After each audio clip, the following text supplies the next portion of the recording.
The research vessel Distant Observer moved through the empty space between stars. Commander stood on the bridge, his 4 eyes scanning the display screens. His crew had been mapping this sector for 3 months, and they had found nothing but dust and darkness. "Commander, we have something unusual," Science Officer called out. Her voice carried a note of concern that made skin plates shift. "What is it?" "Energy readings, very faint, coming from coordinates 742 Mark 8. Moved to her station. The readings made no sense. They were in the middle of nowhere, far from any known trade routes or settlements. Could it be a natural phenomenon? Worked her controls. "No, sir, the pattern is too regular, it's artificial."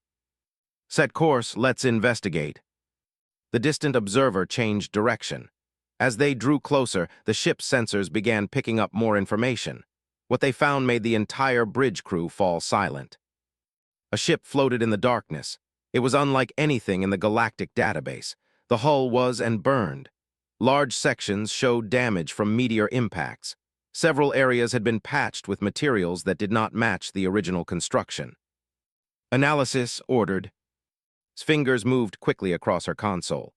"The ship is approximately 120 meters long. Hull composition is unknown. The database has no match. There are signs of extreme environmental exposure. Radiation burns, structural stress, multiple hull breaches that have been sealed from the inside." "Where did it come from?" "Checking now." Paused. Her skin turned a pale shade of blue. "Commander, I've identified the origin point based on the ship's trajectory and drift patterns.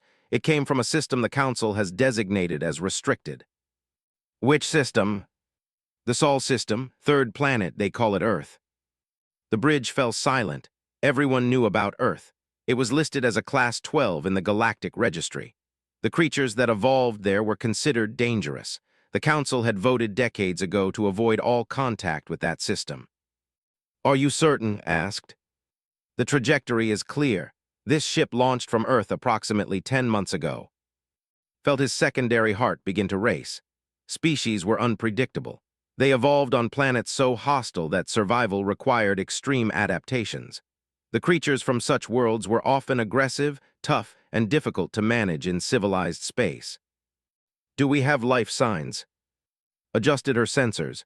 "Yes, faint but present. I count 5 distinct biological signatures." "They're alive after drifting out here." "It appears so." Had to make a decision. Council protocol said to avoid contact with species, but the Galactic Code also required ships to render aid to vessels in distress. These beings, whatever they were, needed help. "Bring us alongside. Prepare a scanning team, full protective gear." The Distant Observer moved closer to the damaged ship. As they approached, more details became visible. The vessel had clearly suffered a catastrophic failure. One entire section was blackened and twisted. The main engine assembly looked like it had been rebuilt using salvaged parts. "I'm detecting active life support," reported. "But it's barely functional. Oxygen levels are at minimum safe threshold.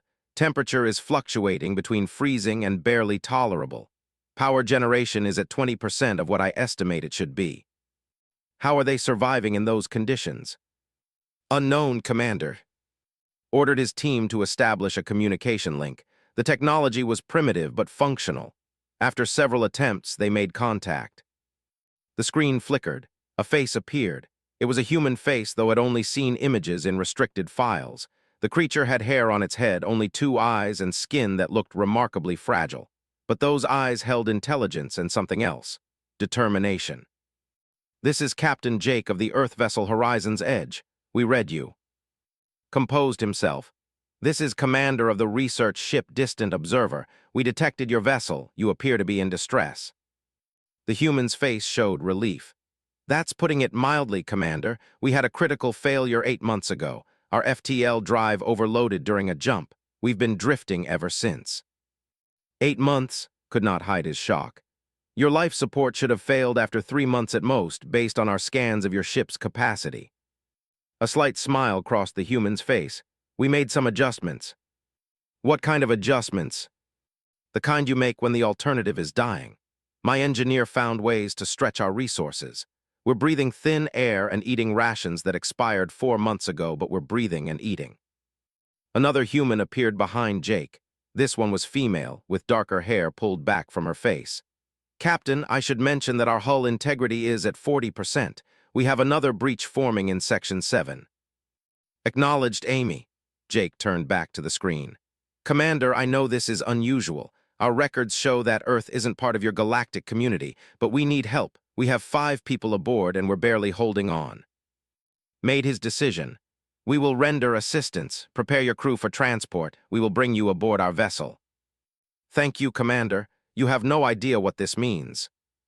The docking procedure took 2 hours. The human ship was so badly damaged that creating a safe connection required extreme care. When the airlock finally opened, and his medical team stood ready. The first human through was Jake. He was tall, much taller than any. He moved with difficulty, clearly weakened by months of poor nutrition and thin air. Behind him came 4 others. Amy Parker, the engineer he had spoken to. Brooks, another male who walked with a slight limp. Carter, a broader male with hands. And Lisa Grant, a female with short red hair and eyes that seemed to take in everything. The humans looked terrible. Their clothing was worn and patched. Their skin had an unhealthy pale color. They were too thin, their bones visible through their skin, but they were alive. "Permission to come aboard," Jake said formally. "Granted," replied. "Medical officer will see to your immediate needs, then we will discuss your situation." As the medical team led the humans away, watched them go. They walked like they were used to heavy gravity. Their movements were efficient, conserving energy. Even in their weakened state, they moved with a confidence that spoke of capability. One of his junior officers moved beside him. "Sir, should we inform the council?" Nodded slowly. "Yes, but first let's learn more about our guests. The council will want a full report." He looked back at the human ship through the viewport. It hung in space like a monument to survival. By all calculations, everyone aboard should have died months ago. Yet here they were, alive and functional. What kind of species could survive such conditions? What kind of world created beings capable of enduring the impossible? Medical officer had treated many species during her career. She had studied biology across dozens of worlds, but nothing prepared her for examining humans. Jake sat on the examination table while she ran her scanner over him. The readings made her question her equipment. She ran the scan 3 times to be certain. "Is something wrong?" Jake asked. Chose her words carefully. "Your physiology is remarkable. Your bone density is twice what I would expect. Your muscle structure is designed for a gravity well much stronger than standard. Earth has higher gravity than most planets. Much higher, you evolved under conditions that would crush most civilized species." She moved the scanner to his chest. "Your cardiovascular system has redundancy, 2 pumping organs instead of 1. Your blood carries oxygen far more efficiently than any species I've studied." Jake smiled weakly. "We call the second one a backup heart, comes in handy." "There is more," pointed to her readings. "Your cellular structure shows resistance to radiation. Your body temperature regulation can handle extreme variations. You can survive in conditions that would kill within minutes." "Our planet made us tough," Jake said. "You had to be tough to survive there." The other humans were being examined in adjacent rooms, had shared the data with her team. Every report showed the same impossible results. Amy Parker, the engineer, could tolerate radiation levels that required heavy shielding for other species. Brooks had survived a broken bone that had healed on its own during their 8 months of drift. His body had simply repaired itself. Carter showed signs of fighting off 3 different infections without medical treatment. Lisa Grant's eyes could see in light levels that seemed like darkness to vision. Commander entered the medical bay. "What is your assessment?" Gestured to her data. "They should not be alive. The conditions on their ship would have killed any registered species within weeks. Thin oxygen, temperature fluctuations, minimal nutrition, radiation exposure from their damaged reactor, yet they survived for 8 months. How? Their bodies are built for survival. Earth created species that can endure incredible hardship," lowered her voice. "I understand now why the council classified it as these conditions would be normal there." Looked at Jake. "Tell me about your mission." Jake straightened despite his obvious exhaustion. "We were a colony ship. Earth has started exploring nearby systems. We were heading to a planet 15 light years from home. 300 colonists in stasis, plus a crew of 20 to manage the ship." "What happened to the others?" Pain crossed Jake's face. When the FTL drive failed, it caused a cascade. The stasis pods were on emergency power. We had to choose, keep the colonists alive or keep the crew alive. We couldn't do both with the power we had left. You chose the colonists, said quietly. We're their protectors. That was always the mission. So 15 of us went into the remaining crew pods. We set them on rotation. 5 of us awake at a time, managing the ship for 2 months, then into stasis while another 5 took over. Jake's voice grew rough. We lost 10 people when the power failed again. The pods couldn't maintain them. The 5 of us were awake when it happened. We've been awake ever since, keeping the colonists alive. Felt something shift in her understanding. These were not mindless survival machines. They were making sacrifices for others. The colonists are still in stasis? Asked. Barely. We've been routing every spare bit of power to their pods. We shut down everything else. Heat, extra oxygen, comfort systems. We burned furniture for warmth. We recycled everything. Amy rigged the water system to work at 5% efficiency. Jake looked at the commander. We did what we had to do. Was quiet for a long moment. Show me your ship. I want to understand what you did to survive. An hour later, and his engineering team stood inside the horizon's edge. The damage was even worse than scans had indicated. The human ship was held together by determination and improvised repairs. Amy Parker led the tour. Despite her exhaustion, she moved through the ship with practiced ease. The FTL drive is completely dead. We salvaged its power couplings to boost the reactor. The reactor itself was leaking radiation, so built a shield using hull plating from the destroyed sections. You went into a radioactive compartment? One of the engineers asked in horror. Someone had to, Amy said simply. I wore a suit we modified with lead plating, took 3 trips to get it done. I was sick for a week after, but the reactor works now. She showed them the life support system. It was a patchwork of repairs that violated every safety protocol knew. Components from different systems were connected in ways that should not function, yet somehow it worked. We needed more oxygen scrubbers than we had, Amy explained. So I rebuilt the system to cycle the air through multiple filters. It's slower, but it stretches our resources. Every breath of air gets cleaned 4 times before we breathe it again. Brooks joined them. He moved carefully, favoring his left leg. The water recycling was my project. We couldn't afford to waste a single drop. I redesigned the whole thing based on some old survival techniques from Earth. Everything gets recycled. Everything. Did not want to think too deeply about that. This should not work. Shouldn't, but does, agreed. Human engineering sometimes means doing the impossible because you don't have another choice. They reached the stasis bay. 300 pods lined the walls, their lights glowing faintly. These were the colonists, families who had left Earth to build a new life among the stars. We've kept them alive, Jake said. He had joined the tour. Whatever else happens, we did that. Carter was there, checking the pod's readings. All stable, Captain, for now. How long can they stay in stasis? Asked. The pods were designed for a 6-month journey, Jake replied.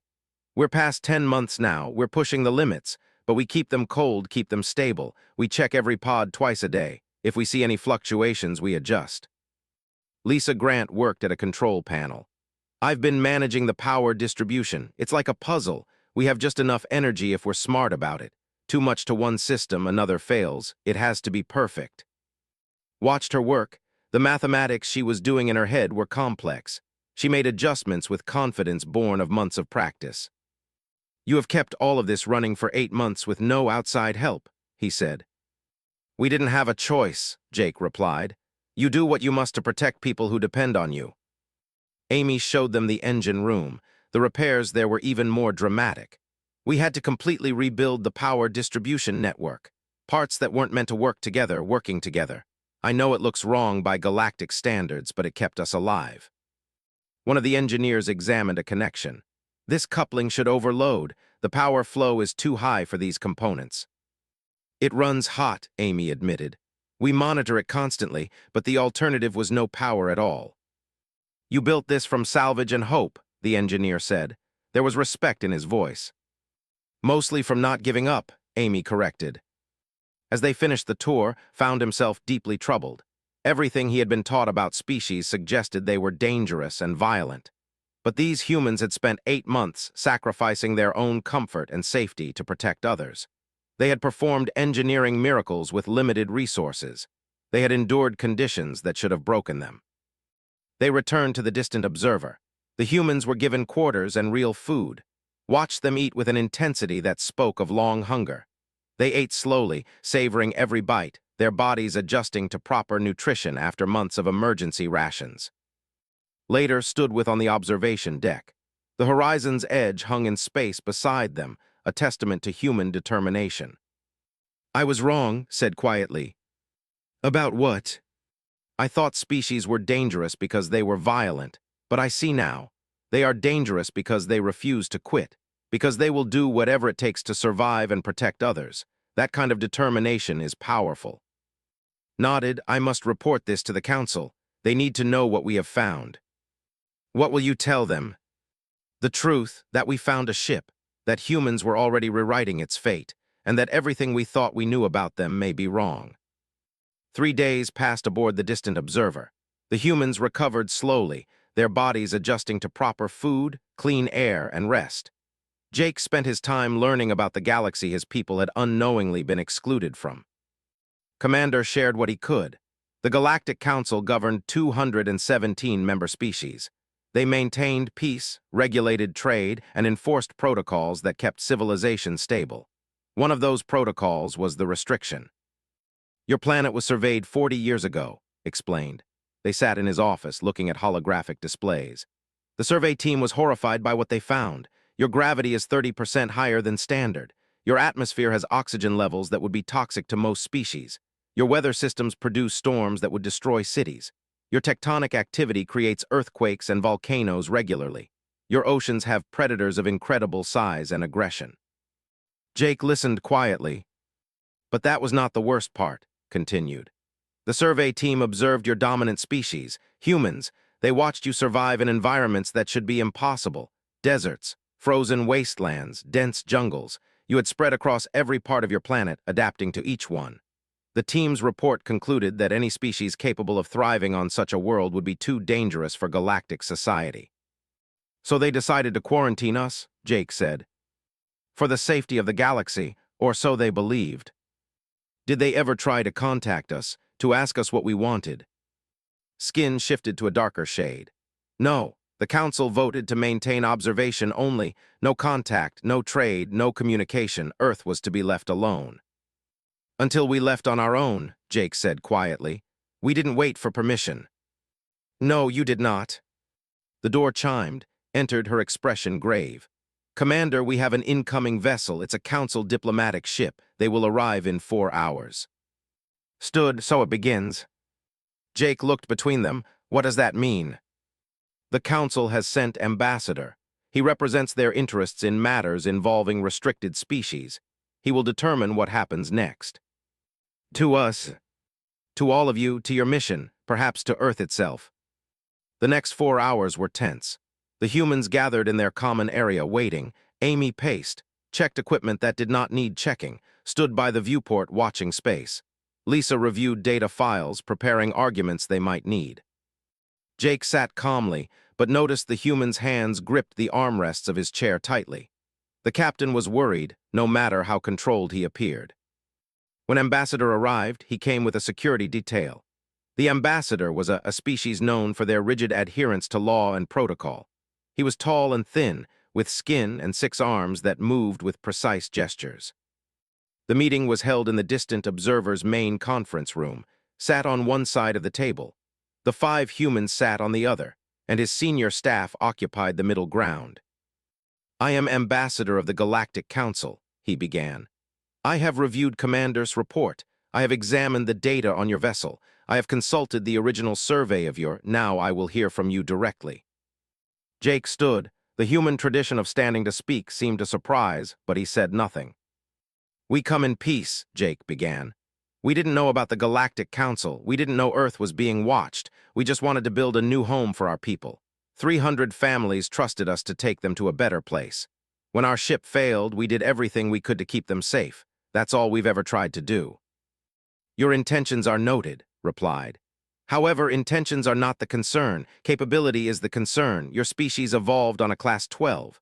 Our records show hundreds of years of human history filled with warfare, violence, and destruction. You fought each other constantly.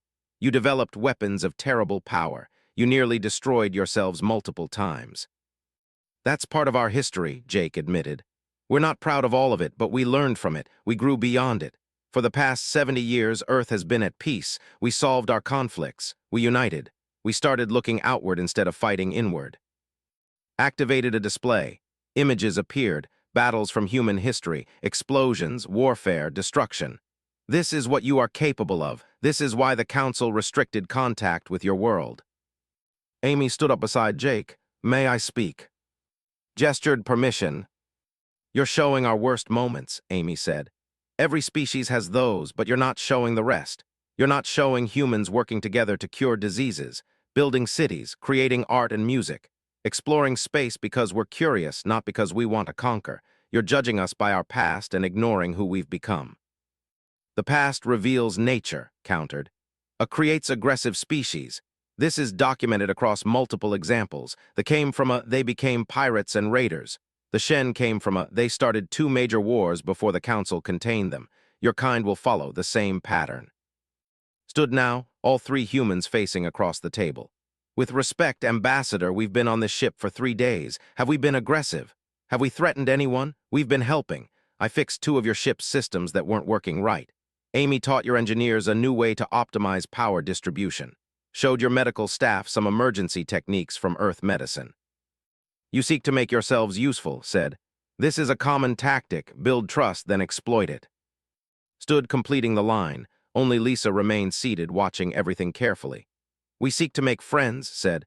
Because that's what intelligent beings do. We cooperate, we help each other. Yes, Earth is harsh. Yes, we had to be tough to survive there. But that same harshness taught us the value of working together. Humans survive because we take care of each other.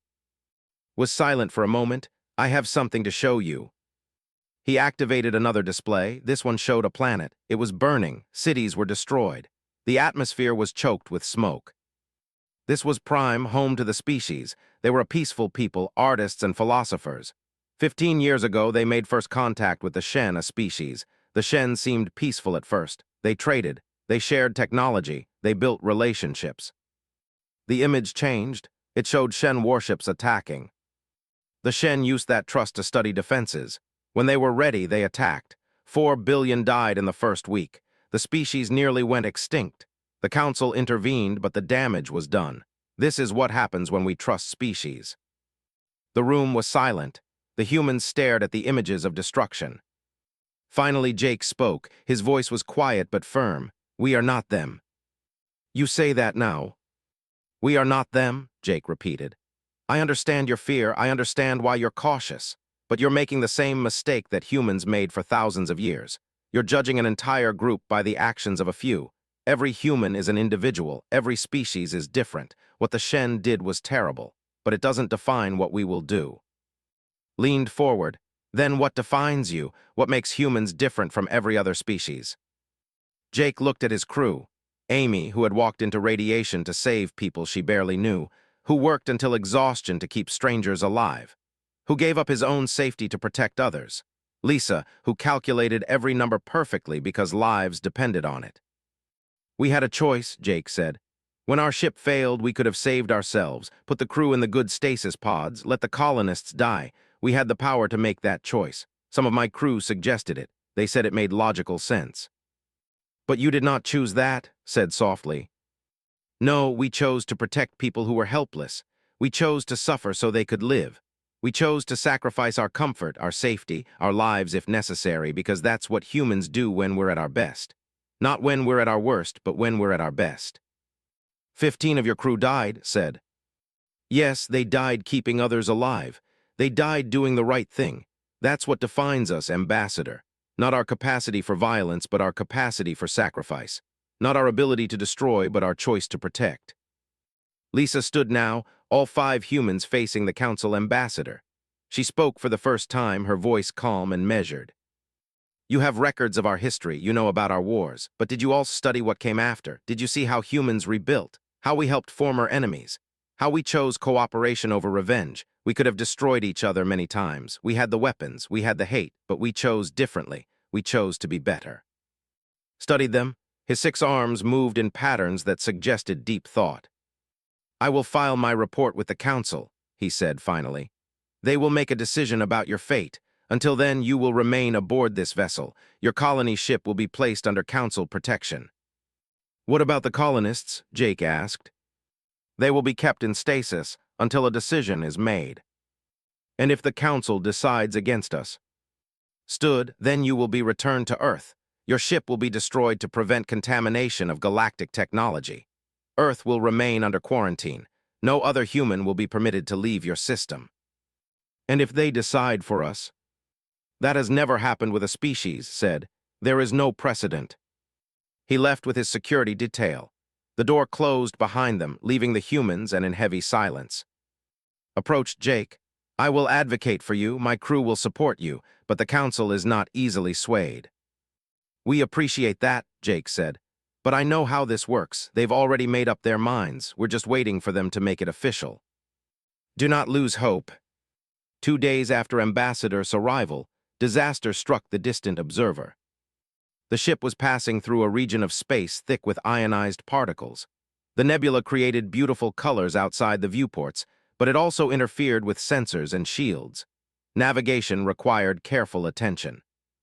Jake was in the common area with Amy when the first alarm sounded. Years of training made them both react instantly. They ran toward the bridge.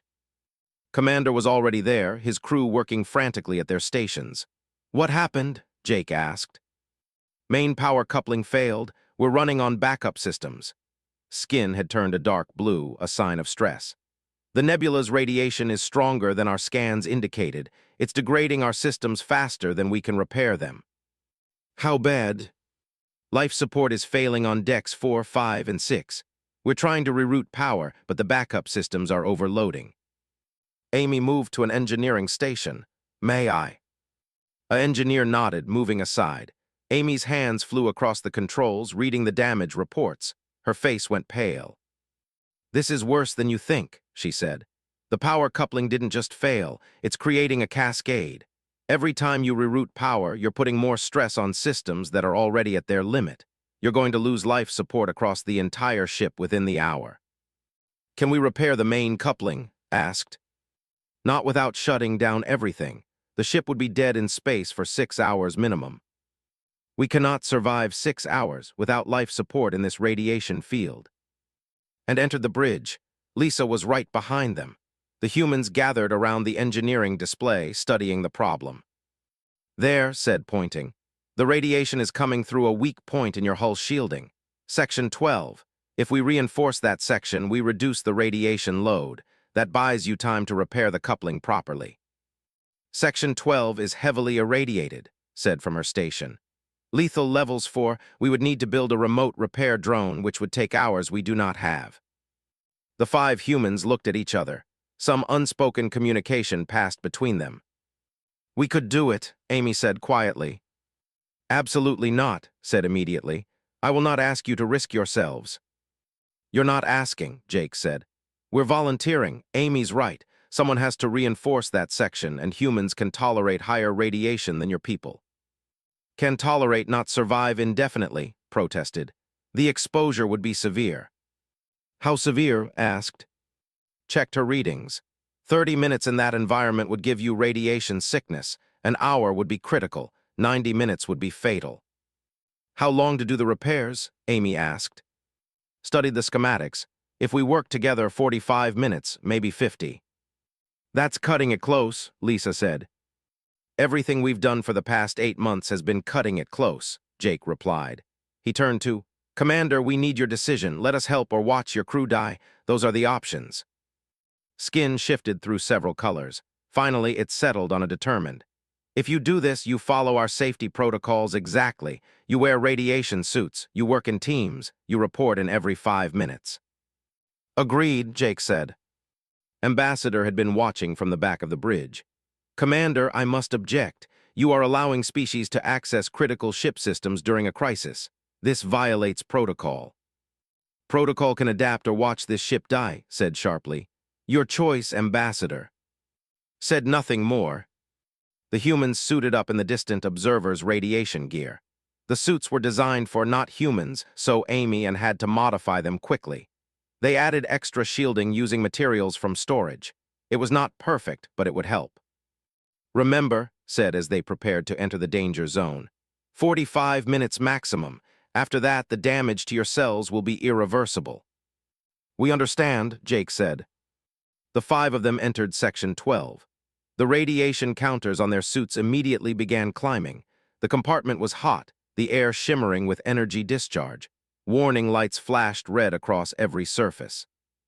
You handle the structural reinforcement, Jake ordered. Amy, you work on the power conduits. Lisa, you monitor our exposure and time. I'll coordinate and help wherever needed. They moved into action and carried heavy shielding plates, welding them into place over the weak points in the hull. The work was hard, made harder by the bulky radiation suits. Sweat poured down their faces within minutes. Amy worked on the power conduits, rerouting energy flow to reduce the stress on the damaged systems. Her hands were steady despite the suit's thick gloves. She had done this kind of repair work before, on their own dying ship. Lisa called out updates. 5 minutes, radiation exposure at 20% of critical threshold. On the bridge, and his crew watched through cameras. They could see the humans working in an environment that would kill them in minutes. Yet the humans moved with purpose and efficiency. Remarkable, whispered. They should be panicking. Instead, they work like this is routine. For them, perhaps it is, replied. They survived 8 months of crisis. This is just another day. In Section 12, the work continued. Swelder burned through the shielding plates, sealing them to the hull. Positioned each plate exactly where it needed to be, his strength making the heavy materials manageable. 10 minutes, Lisa announced. Radiation at 35%. A power conduit sparked near Amy's head. She flinched but kept working, isolating the damaged section and bridging it with a bypass. Jake, I need another plasma coupler. Jake found one in their equipment kit and passed it to her. How are you holding up? Hot and sweaty but functional. That's the human motto, said grunting as he lifted another shielding plate. Hot, sweaty, and functional. Despite the danger, despite the radiation burning into their bodies, they laughed. The sound was strange in the deadly compartment. 15 minutes, Lisa called. Radiation at 48%. On the bridge, Ambassador moved closer to the monitors. They are laughing. Why are they laughing? Because they are human, said, and humans apparently laugh at death. The repairs progressed. More shielding plates went up. More power conduits were rerouted. The systems started stabilizing. On the bridge, the engineering displays showed improvement. 20 minutes, radiation at 60%. Amy finished the last power connection. Conduits are done. How's the shielding? 3 more plates. Give us 5 minutes. You have 5 minutes. After that, we need to leave whether it's done or not. And worked faster. Their movements were precise despite their speed. Each plate had to be perfectly aligned or it would not provide adequate shielding. 23 minutes, radiation at 70%. An engineer on the bridge spoke up. Commander, the radiation levels in Section 12 are dropping. Their repairs are working. How much longer do they need? Asked. 2 more plates, 3 minutes of work. They have 2 minutes before critical exposure, said. On the monitors, they could see the humans making their final push. Swelder moved in a continuous arc, held the last plate steady. Amy and Jake helped position it. 25 minutes, radiation at 85%, we're approaching critical. Almost done, said through gritted teeth. The heat in the compartment was intense. The radiation made everything harder, but he kept welding. 90%, Lisa warned. 30 seconds to critical threshold. Done, shouted. He released the welder. Last plate is secure. Everyone out, Jake ordered. Now. The 5 humans ran for the exit. Their suits' alarms were screaming. The radiation counters showed red across every display. They stumbled through the hatch and sealed it behind them. In the decontamination chamber, they stripped off their suits. Medical teams were waiting, scanned each of them with her equipment. Radiation sickness for all of you, she said. Moderate to severe, you need treatment immediately. Will they recover? Asked, entering the chamber. Yes, their cellular regeneration is remarkable. With treatment, they should be fine in a few days. Looked at the humans. You were very close to fatal exposure. 90 seconds more and I could not have saved you. But we made it, Amy said. She looked tired but satisfied. You saved this ship, said. You saved all of us. Jake leaned against the wall, exhausted. We did what needed doing, same as always. The medical team took the humans to the treatment bay. As they left, noticed Ambassador standing in the corridor. The Ambassador was watching the humans with an expression that was hard to read. They risked their lives for people they barely know, said quietly, for a species that has shown them nothing but suspicion and fear. Yes, replied. Why?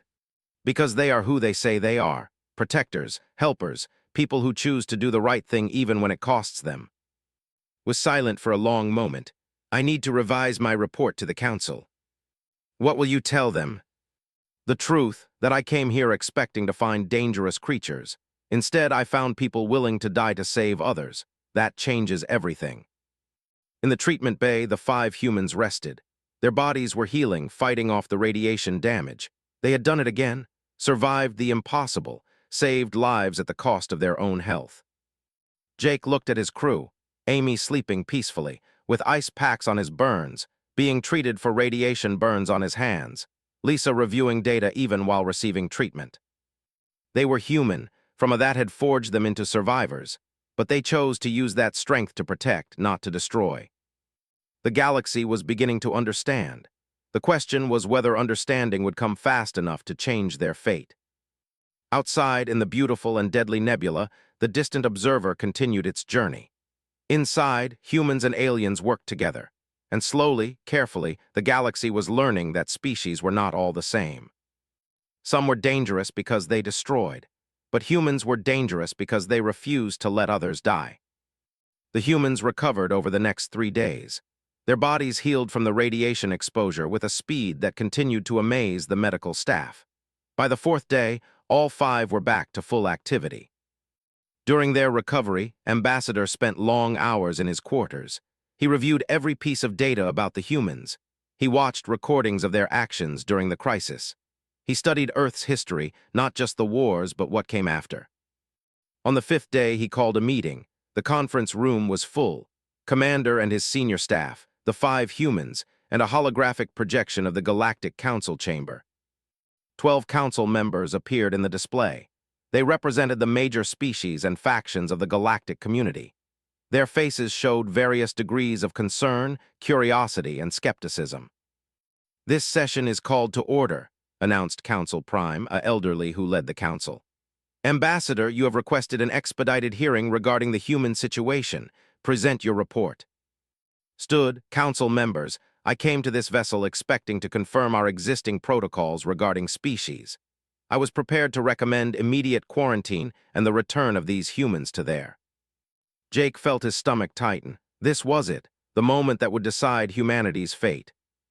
However, continued, my observations have led me to a different conclusion. Surprise rippled through the holographic council members. I have witnessed humans perform acts of selfless courage. When this ship faced a crisis that threatened all aboard, these 5 individuals voluntarily entered a lethal radiation zone to perform repairs. They knew the risks. They accepted possible death. They did this for a crew that included their jailer, myself, who came here to judge them.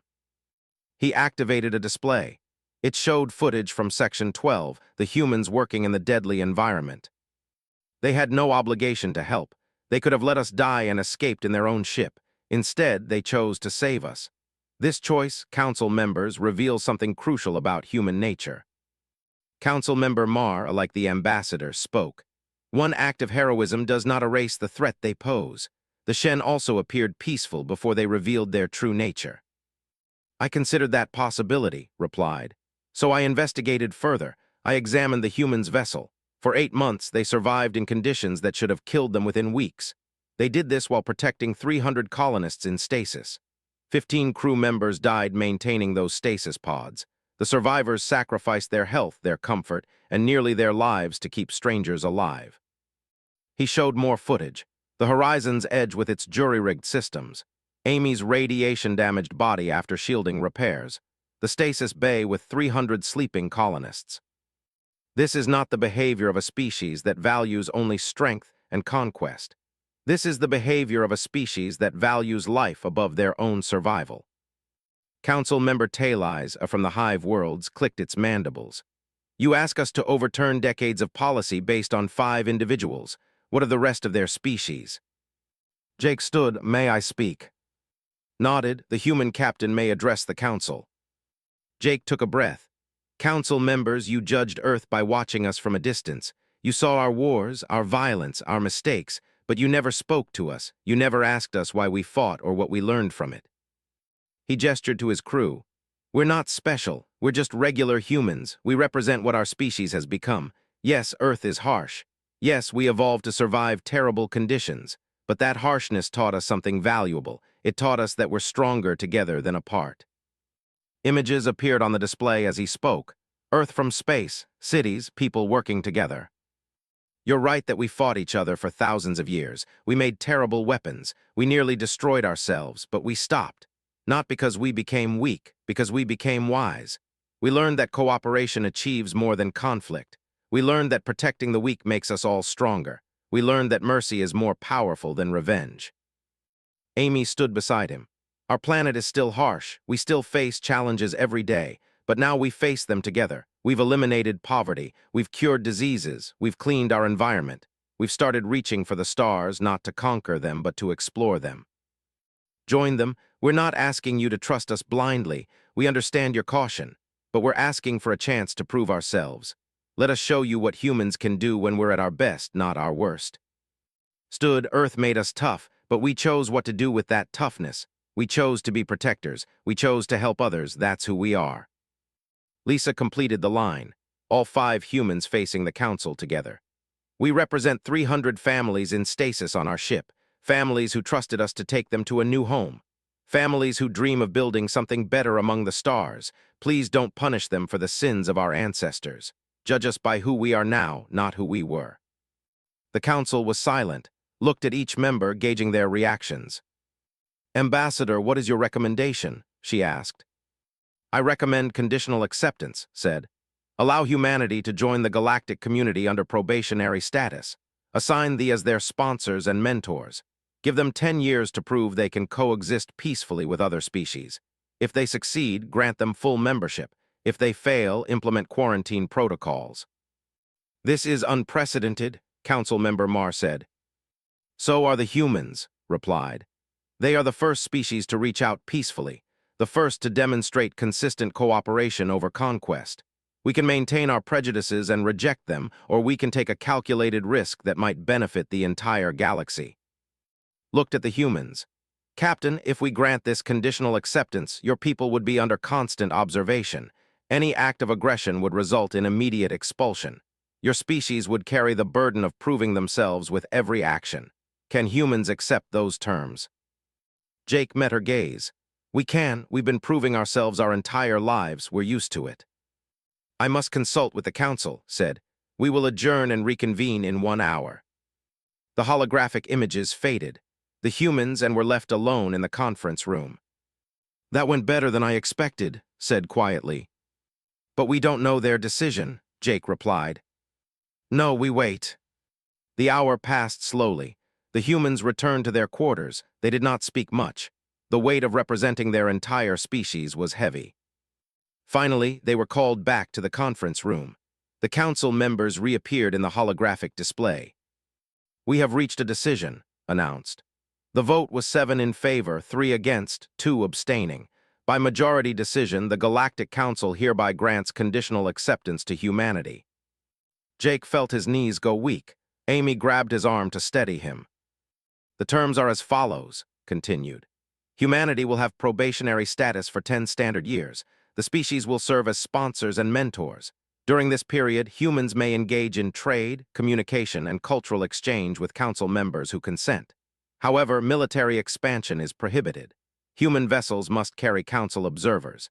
Any violation of galactic law will result in immediate review and possible expulsion. We accept those terms, Jake said, his voice hoarse with emotion. Furthermore, the Galactic Council will provide assistance to your current mission. Your colony ship will be repaired using Council technology. Your colonists will be safely delivered to their destination. And Commander has volunteered the distant observer to escort you, ensuring you arrive safely. Smiled, "It would be my honor." Earth will be contacted officially within the month, said. Your government will be informed of this decision and the terms. How they respond will be their choice. They'll accept, Jake said. I know my people. We've been waiting for this moment for generations. Then let this be recorded, declared. On this day, humanity joins the galactic community. May this decision bring benefit to all species.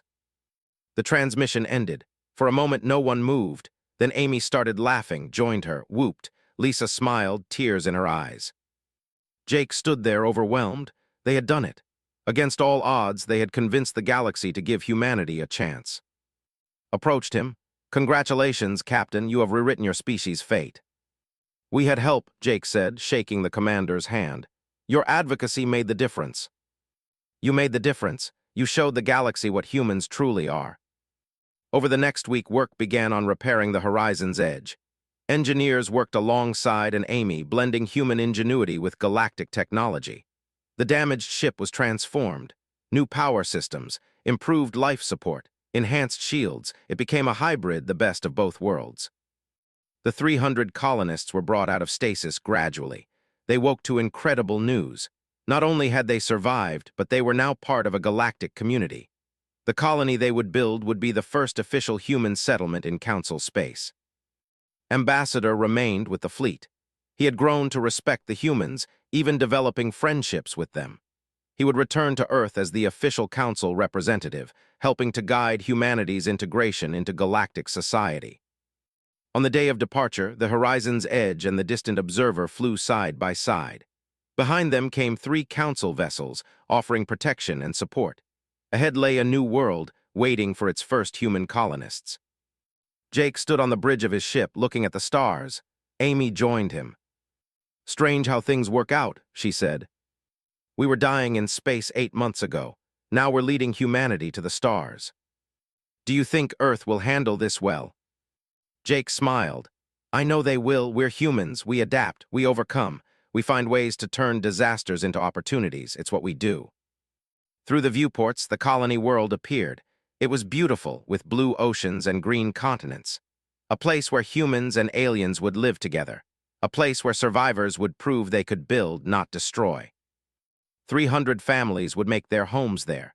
Children would grow up knowing aliens as friends. The first generation of humans raised as true galactic citizens. I wish the 15 could see this, Amy said quietly, thinking of the crew members who had died. They can, Jake replied. They're part of this. Every sacrifice they made led to this moment. We carry them with us. The ships began their final approach. On the planet below, automated systems were already preparing landing sites. In a few hours, humans would set foot on their new world. Commander's voice came over the communication system.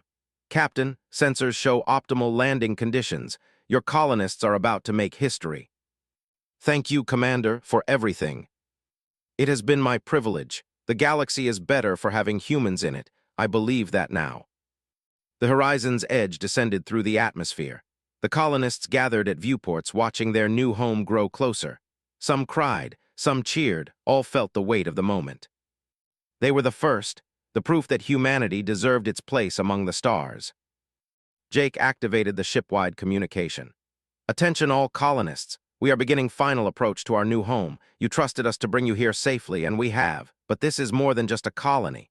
This is the beginning of humanity's future among the stars. Today we prove that species can be builders, not destroyers. Today we show the galaxy what humans can achieve. Welcome to your new home. Welcome to the future. The ship touched down gently. The engines powered down. The hatches opened. And humans stepped onto an alien world, not as conquerors but as neighbors. Not as threats but as friends. The galaxy had found the ship drifting in space, expecting to confirm their fears about humanity. Instead, they discovered people who rewrote their own fate through courage, sacrifice, and compassion. Earth's children had reached the stars, and the stars welcomed them home. Years later, historians would mark this moment as the turning point. The day humanity proved that harsh origins could produce gentle souls. The day the galaxy learned that strength and compassion were not opposites, but partners. The horizon's edge became a symbol, not of human aggression, but of human persistence, not of conquest, but of cooperation. And on that distant colony world, humans and aliens built something new together. A society where differences were celebrated, not feared. Where survivors taught others about resilience and others taught humans about peace. The galaxy was forever changed. All because 5 humans refused to give up, refused to give in, and refused to let others die on their watch. They had found the ship, but humans were already rewriting its fate, one act of courage at a time. That made all the difference. Jake smiled sadly. Commander, hope is what kept us alive for 8 months in a dead ship. We won't lose it now, but we're also realistic. We know the odds. That night the humans gathered in their quarters. They talked quietly about Earth, about home, about the families waiting for them. They had survived the impossible. Now they faced something that might be even harder. They faced a galaxy that feared them, and they had to prove that fear was wrong. The question was whether the galaxy would give them that chance. He activated his communication system. The message he sent would reach the Galactic Council in 3 days.